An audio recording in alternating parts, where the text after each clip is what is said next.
Old Ganpat beggar had crooked leg. He had been squatting on the pavement for years, calling, calling for alms. In the evening, someone would come with a barrow and take him away. म्हातारा गणपत एक भिकारी होता जो रस्त्यावर बसलेला असायचा आणि त्याचा पाय हा लंगडा होता, म्हणजे तो पायाने लंगडा होता आणि कित्येक वर्षापासून तो अगदी पाय दुमडून रस्त्यावर भीक मागत बसायचा. Calling calling for alum. Alum म्हणजे भीक. भीक मागत तो बसलेला असायचा आणि मग दररोज संध्याकाळी कोणीतरी यायचं आणि हातगाडीवर त्याला घेऊन जात असे. तर he had never been known to walk, but now, on learning that the bank was about to collapse, Ganpat astonished to everyone leaping to his feet and actually running at the top speed in the direction of the bank. कोणी त्याला आजपर्यंत चालताना बघितलेलं नव्हतं.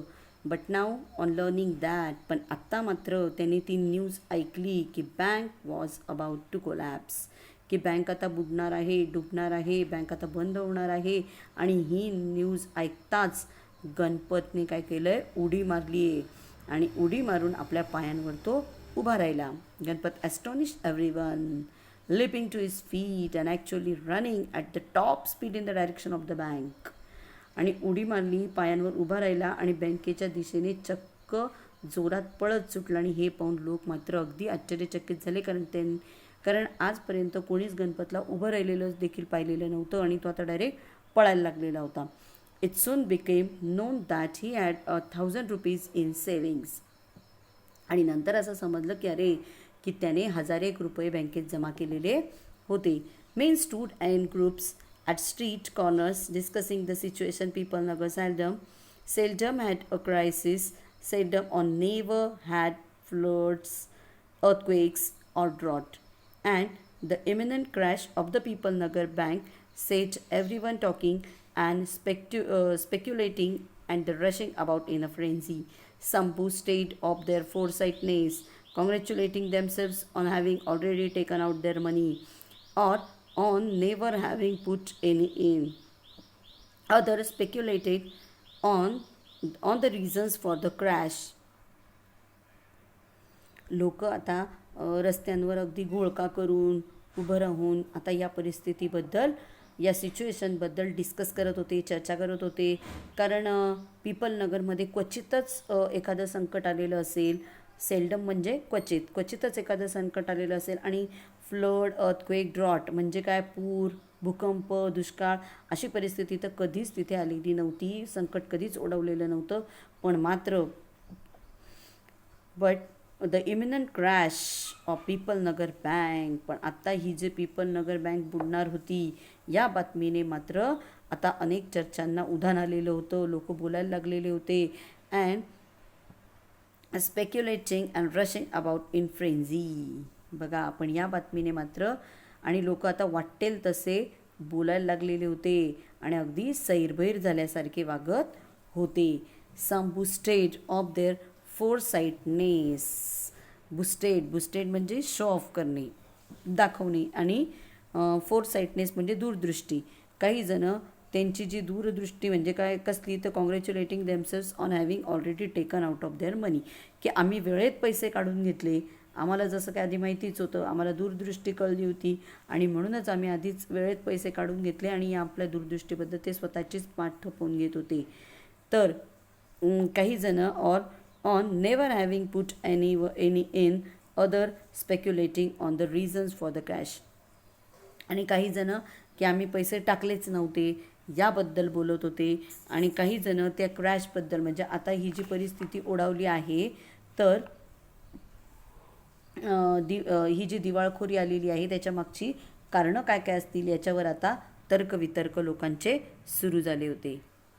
Putting it all down to excesses indulged in by Seth Govindram. The Seth had fled the state, said one. He had fled the country, said another. He was hiding in the People Nagar, said a third.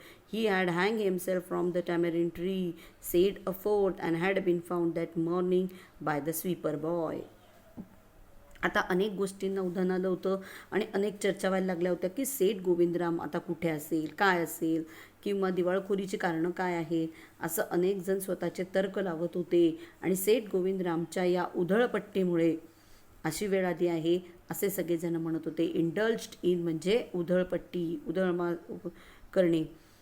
The Seth had fled the state. Fled means run away, पळून जाणे. काही जण म्हणत होते की सेठ गोविंदराम हे राज्य सोडून पळून गेला. He had fled the country. काही जण म्हणत होते तो देश सोडून पळून गेला.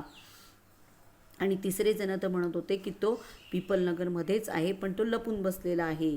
आणि काही जण म्हणत होते बघा, काही जण म्हणत होते म्हणजे एक दोन जण म्हणत होते तर चौथा असं म्हणत होता की he had hang himself from the tamarind tree. तर त्याने टॅमॅरिन ट्रीला म्हणजे चिंचेच्या झाडाला त्याने लटकवून घेतलं आहे स्वतःला. फासावर तो लटकून गेलेला आहे. त्याने गळ्याला झाडाला फास लावून घेतलेला आहे. आणि हे झाडूवाल्या मुलाने सकाळी त्याला पाहिलं. अशा पद्धतीच्या चर्चांचं उधाण सगळं चालू होतं. By noon the small bank had gone through all its ready cash, and the harassed manager was in dilemma. Emergency funds could only be obtained from another bank some 30 miles distant, and he wasn't sure he could persuade the crowd to wait until then, and there was no way of contacting Seth Govindram on his houseboat in Kashmir. दुपारपर्यंत त्या छोट्याशा बँकेला, त्याच्यामधल्या त्या छोट्याशा रकमेला अनेक गोष्टींना तोंड द्यावं लागत होतं. आणि हॅरेस्ड मॅनेजर, अतिशय वैतागलेला तो मॅनेजर जो होता तो आता अगदी द्विधा परिस्थितीमध्ये सापडला होता. कारण इमर्जन्सी आलेली होती, लोकांना पैसा हवा होता. आणि या काळामध्ये दुसऱ्या बँकेकडनं पैसे आणणं ते लगेचही शक्य नव्हतं. आणि दुसरी बँक ही अगदी 30 मैल अंतरावर होती. आणि तोपर्यंत या लोकांना इथे थांबवून धरणं, त्यांना शांत करणं, त्या गर्दीला हे करणं, शांत करणं ते त्यांना शक्य वाटत नव्हतं. Persuaded means make someone to believe. त्यांना खात्री पटवून देणं हे त्यांना शक्य वाटत नव्हतं. आणि दुसरी गोष्ट म्हणजे there was no way of contacting Seth Govindram on his houseboat in Kashmir. Seth Govindram जे काश्मीरला गेले होते त्यांच्या हाऊसबोटमध्ये कुठल्याही प्रकारचा कॉन्टॅक्ट त्यांना होत नव्हता. People were turn back from the counters and told to return the following day. They did not like the sound of that, and so they gathered outside on the steps of the bank shouting, "Give us our money or we will break in." लोक काउंटरवर जाऊन विचारत होते, पैशांबद्दल विचारणा करत होते. आणि त्यांना दुसऱ्या दिवशी या असं सांगितलं जात होतं. आणि तेच त्यांच्यापासून पडत नव्हतं, ते त्यांना ऐकायचं नव्हतं. And so they gathered outside on the steps of the bank shouting, "Give us our money or we will break in." आणि अशा या परिस्थितीमध्ये ते बँकेतनं बाहेर गेले आणि ते रस्ते म्हणजे बँकेच्या पायऱ्यांवरच बसून होते. आणि तिथूनच त्यांनी आता ओरडायला सुरुवात केली होती की आमचे पैसे परत द्या, नाहीतर आम्ही bank फोडू. And faced the Seth. We know he's hiding in the safe deposit locker. Mischief makers who didn't have a paisa in a bank joined the crowd and aggravated their mood. The manager stood at the door and tried to placate them. He declared that the bank had a plenty of money but no immediate means of collecting it. He urged them to go home and come back the next day. आमचे पैसे परत करा, नाहीतर आम्ही bank फोडू. आणि सेठला पकडा, सेठला आणा. आणि आम्हाला माहिती आहे की ते एका सेफ डिपॉझिट म्हणजे एका सेफ डिपॉझिट लॉकरमध्ये ते आता लपलेले आहेत. म्हणजेच ते कुठेतरी सेफ अशा जागी गेलेले आहेत. आणि ज्या लोकांचा एकही पैसा त्या बँकेत नव्हता, असे जे टवाळखोर लोक होते ते सुद्धा त्या जमावामध्ये सामील झाले.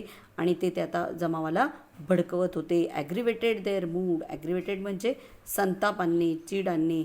The manager stood at the door. आणि तो व्यवस्थापक मात्र दरवाजाजवळ बसून त्यांना सांगण्याचा प्रयत्न करत होता. And tried to placate them. Placate म्हणजे शांत करणे, त्यांना शांत करणे, समजवण्याचा प्रयत्न करत होता. आणि त्याने असंही जाहीर केलं की अरे बँकेत भरपूर पैसा आहे पण मात्र आत्ता तो इमर्जन्सीमध्ये ताबडतोब उपलब्ध करणं शक्य नाही, त्यामुळे तुम्ही घरी जा, दुसऱ्या दिवशी परत या, अशी तो त्यांना विनंती करत होता.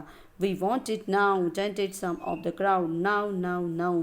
पण लोक मात्र ऐकण्याच्या मनस्थितीत नव्हते. ते म्हटले, आम्हाला पैसे आमचे आत्ताच हवे आहेत. सगळेजण एक सुरात ओरडले. चॅन्टेड म्हणजे एक सुरात. एक सुरात ते ओरडले की आत्ता आत्ता आत्ताच आम्हाला आमचे पैसे हवे आहेत. And a brick hurtled through the air and crashed through the plate glass window of the People Nagar Bank. आणि कुठून तरी एक वीट हवेमधून अशी भिरभिरत आली आणि पीपल नगर बँकेची काचेची खिडकी फोडून ती आत घुसली. Nathu arrived next morning to sweep the steps of the bank. He saw the refuse on the broken glass and the stones cluttering the steps. Raising his hands in a gesture of horror and disgust, he cried, "Hooligans, sons of donkeys," as though it isn't bad enough to be paid late. It seems my work has also to be increased. He smote the steps with his broom, scattering the refuse. दुसऱ्या दिवशी सकाळी नत्थू तिथे आला आणि तो बँकेच्या पायऱ्या चढण्यासाठी त्याने जेव्हा सुरुवात केली, he saw the refuse and the broken glass. त्याने बघितलं की कचरा, रिफ्यूज म्हणजे कचरा, and the broken glass and stones cluttering the steps. त्या पायऱ्यांवर सगळीकडे काचेचे तुकडे, कचरा आणि दगडांचा खच असा भरलेला होता. Raising his hands in a gesture of horror and discuss he cried. आणि अतिशय तो ओरडला, संतापून वैतागून चिडून तो बोलला की अरे कोणी गुंड लोक आहेत, गाढव कुठले, आधीच पगार उशिरा मिळतोय माझा आणि त्यात माझं हे काम यांनी वाढवून ठेवलेलं आहे. हॉलिगन्स म्हणजे गुंड मवाली लोक. He smote the steps with his broom, scattering the refuse. आणि चिडत जाऊन त्याने तो झाडू पायरीवर जोजरात आपटला आणि त्यामुळे ती पुन्हा तो जो कचरा होता तो सगळीकडे उडाला. "Good morning, Nathu," said the washerman's boy, getting down from his bicycle. "Are you ready to take up a new job from the 1st of the next month?" सुप्रभात नथू. सायकलीवरून उतरत धोब्याचा मुलगा तिथे आला आणि त्याने तो जो मुलगा होता तो म्हटला नथूला, "are you ready to take up?" त्याने त्याला विचारलं की अरे पुढच्या महिन्याच्या 1 तारखेपासून तू नवीन काम करायला तयार आहेस का? "You will have to, I suppose, now that the bank is going out of business." मला असं वाटतं की तू आता हे करायला पाहिजे, कारण आता ही बँक बुडणारच आहे, त्याच्यामुळे आता तुला हे काम सोडावंच लागेल. "How's that?" said Nathu. "Haven't you heard? Well, you would better wait here until half the population of People Nagar arrives to claim their money." And he waved cheerfully. He did not have a bank account and sped away on his cycle. हे कसं झालं असा नथूला प्रश्न पडला. त्याने विचारलं की अरे बँक बुडणार ही गोष्ट त्याला माहितीच नव्हती. "Haven't you heard?" म्हणजे तू काय ऐकलंच नाही का? "Well, you had better wait here until half the population of Pipalnagar arrives to claim their money." मग तू थोडा वेळ इथेच थांब, म्हणजे तुला बघायला मिळेल की पीपल नगरमधली अर्धी जनता आता इथे पैसे काढण्यासाठी येईल. आणि असं म्हणत तो त्याच्या सायकलवर बसून निघून गेला, कारण आणि चीअरफुल म्हणजे आनंदाने हात हलवत गेला, कारण त्याचं या बँकेत अकाउंट नव्हतं. अशा आनंदाच्या सुरात तो तिथून निघून गेला. Nathu went back to sweeping the steps, muttering to himself. When he had finished his work, he sat down on the highest step to await the arrival of the manager. He was determined to get his pay. Nathu स्वतःशीच पुटपुटत पुन्हा पायऱ्या झाडू लागला आणि काम आटोपल्यावर तो तिथल्या त्या मॅनेजरची, व्यवस्थापकाची वाट पाहत होता आणि तो सगळ्यात वरच्या पायरीवर जाऊन बसला, कारण आज त्याला पगार घ्यायचाच असा त्याने निर्धार केलेला होता. "Who would have thought the bank would collapse?" he said to himself and looked thoughtfully into the distance. "I wonder how it could have happened." Bank बुडणार असं कोणाला तरी वाटलं होतं का? तो स्वतःशीच म्हणाला आणि दूरवर पाहत विचार करत होता, हे असं कसं झालं असेल बरं? बघा, ज्यावेळेस एखादी गोष्ट आपण एखाद्या व्यक्तीला सांगतो तर त्या गोष्टीचा त्याचा काय अर्थ निघतो आणि त्याच्यातून पुढे पुढे गोष्ट जशी वाढत जाते तर त्याच्यातनं अर्थाचे व्यर्थ होत जातात आणि ती गोष्ट वेगळ्याच पद्धतीने ती समोर येते. बघा, नथूचं पेमेंट होत नव्हतं, नथूचा पगार मिळत नव्हता, याचा अर्थ त्या लोकांनी बँक बुडणार आहे, बँकेकडे पैसेच नाही, अशा पद्धतीची अफवा सगळ्या गावात पसरली आणि त्याच्यामुळे काय गोंधळ झाला.